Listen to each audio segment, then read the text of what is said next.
সংগঠনকে শক্তিশালী করতে পদত্যাগী নেতাদের ফেরানোর উদ্যোগ নিয়েছে এনসিপি।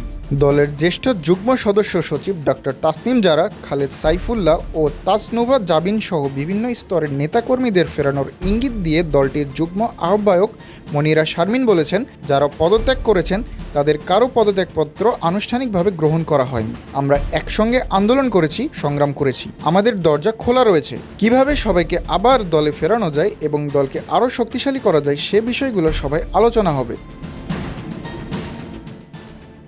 নির্বাচন পরবর্তী করণীয় তুলে ধরে তিনি আরও বলেন, ২৬ ফেব্রুয়ারি আমরা একটি গুরুত্বপূর্ণ সভা ডেকেছি। সেখানে নির্বাচন পরবর্তী পর্যালোচনা ও আগামী দিনের পরিকল্পনা নিয়ে আলোচনা হবে। কি করা উচিত সে বিষয়ে আমরা সিদ্ধান্ত নেব।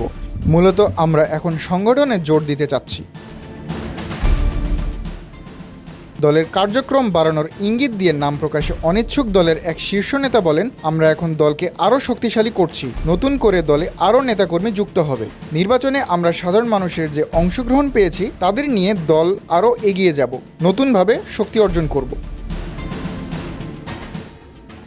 এদিকে দলের শীর্ষ নেতারা সাফ জানিয়ে দিয়েছেন, দলকে আরও এগিয়ে নিয়ে যেতে যা যা করণীয় তা করা হবে। এবারের নির্বাচনে এনসিপির প্রার্থীদের অনেকেই বিপাকে পড়েছিলেন তৃণমূলের যথাযথ সংগঠন না থাকায়। এখন তৃণমূলে সংগঠন দাঁড় করাতে সব ধরনের ব্যবস্থা নেওয়া হবে।